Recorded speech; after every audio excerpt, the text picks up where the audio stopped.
তা আমরা এমন ব্যবসায়ী হব যার মধ্য দিয়ে আমরা সৎ হব এবং পুরো সমাজকে আমরা আলোকিত করব, কর্মসংস্থানের ব্যবস্থা করব। তোমরা পুলিশ হতে চাও নাই কেউ, কিন্তু বাংলাদেশকে পরিচালনার জন্য কিছু পুলিশ হওয়া দরকার। কিন্তু তোমরা এমন পুলিশ হইও না, এই যে হারুনের হোটেল আমরা দেখেছি না দীর্ঘদিন যাবৎ, দেখুন আর তারা নাই। এবং একটা পুলিশ আন্দোলনের সময় বলছিল, এই ভিডিও তোমরা দেখেছ, যে স্যার গুলি করি একটা মরে একটা যায়, বাকিটি যায় না। কত নির্মমতা। যাত্রাবাড়িতে তোমরা দেখেছো কিভাবে করে গুলি চালানো হয়েছে। শুধু যাত্রাবাড়ি কেন, এই চট্টগ্রামে গুলি চালানো হয়েছে আমাদের ভাইদের উপর, বোনদের উপর। ন্যূনতম মানবিকতা তাদের মাঝে কাজ করে নাই। তাদেরকে নিয়োগ দেওয়া হয়েছিল রাষ্ট্রের নাগরিকদের হেফাজতের জন্য, সিকিউরিটি দেওয়ার জন্য, তাদের অধিকার সংরক্ষণের জন্য। অথচ তারা আমাদের পকেটের টাকা, ট্যাক্সের টাকায় তারা চাকরি করে বেতন নেয়, আর সেই টাকা দিয়ে আমাদের গুলি চালিয়েছে। তারা আবু সাইদকে দেখেছ কিভাবে করে গুলি করে একটা জলজন্ত মানুষকে পুরো লাইভ টেলিকাস্ট করে মেরে ফেলা হয়েছে। আমরা চাই তোমাদের মধ্য থেকে আগামী দিনে সৎ পুলিশ অফিসার তৈরি হবে, যারা এই দেশকে সত্যিকার অর্থে এই পুলিশিং সিস্টেমটাকে আমূল একটি পরিবর্তন করবে ইনশাআল্লাহ।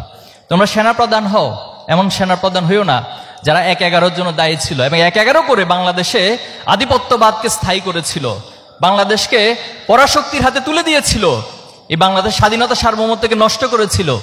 তোমরা এমন সেনাপ্রধান হইও না, বরং তোমরা এমন সেনাপ্রধান হবা যে আমার দেশের সীমান্তে যদি বাহিরের কোন রাষ্ট্র গুলি করতে হয় তাকে 1000 বার চিন্তা করতে হবে। আমার দেশের কাঁটাতারের উপর ফেলানিকে হত্যা করে ঝুলিয়ে রাখবে। তুমি যখন সেনাপ্রধান হবা, এরকম দুঃসাহস যেন কেউ করতে না পারে। তুমি এমন সেনাপ্রধান হতে হবে তোমাকে। তুমি এমপি হবা, দেখেছি না আমরা কত 15 বছর কেমন এমপি ছিল ওবায়দুল কাদের, তিনিও একজন এমপি। বাংলাদেশে মমতাজও একজন এমপি। তারা আমাদের দেশের রাষ্ট্রের এত গুরুত্বপূর্ণ জায়গা থেকে সংসদে বসে সেখানে গান গাইতো, বিনোদন তারা নিত। এমন এমপি ছিল, তাকে এভাবে স্ক্রিপ্ট দেওয়া হয়েছে, তার বাসা থেকে স্ক্রিপ্ট লিখে দেওয়া হয়েছে, অথচ সেই স্ক্রিপ্ট পড়তে পড়তে ওনার দাঁত মাইক সব ভেঙে যাচ্ছে, এরপরে তিনি পড়তে পারছেন না। এমন ব্যক্তিগুলো আমাদেরকে এতদিন এমপি হয়ে লিড করছেন, তাদের সম্পদের পাহাড় তৈরি করেছেন। গত 15 বছর যে পরিমাণ অর্থ বাংলাদেশের এমপি মন্ত্রীরা বাংলাদেশ থেকে পাচার করছে, বাংলাদেশের 4 বার বাজেটের সমপরিমাণ অর্থ তারা এখান থেকে লুটপাট করে নিয়ে গেছে।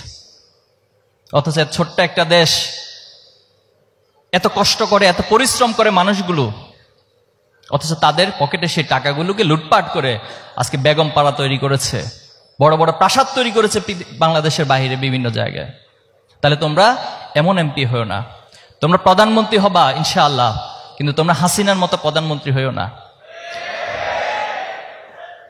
যিনি তার দেশের মানুষকে বলছে, এখন অডিও রেকর্ডগুলো সব আসছে, যা ইচ্ছে হত্যা করো, বলছে যত মারা প্রয়োজন তত মেরে ফেলো, এরপর আমার ক্ষমতা টিকিয়ে রাখতে হবে। তোমরা এমন প্রধানমন্ত্রী হইও না। তোমরা বর্তমান সময়ে আনোয়ার ইব্রাহিম মালয়েশিয়াকে নেতৃত্ব দিচ্ছে, এরদোয়ান তুরস্ককে নেতৃত্ব দিচ্ছে। তোমরা ওমরের মতো প্রধানমন্ত্রী হবা, যে ওমর দিনের বেলায় ঘুমাতেন না, যে কোনো প্রজা বা কোনো রাষ্ট্রের নাগরিক যদি আমার কাছে অধিকারের জন্য আসে আর আমি যদি দিনের বেলা ঘুমিয়ে থাকি, তাহলে তারা তো অধিকার ছাড়া তাদেরকে চলে যেতে হবে।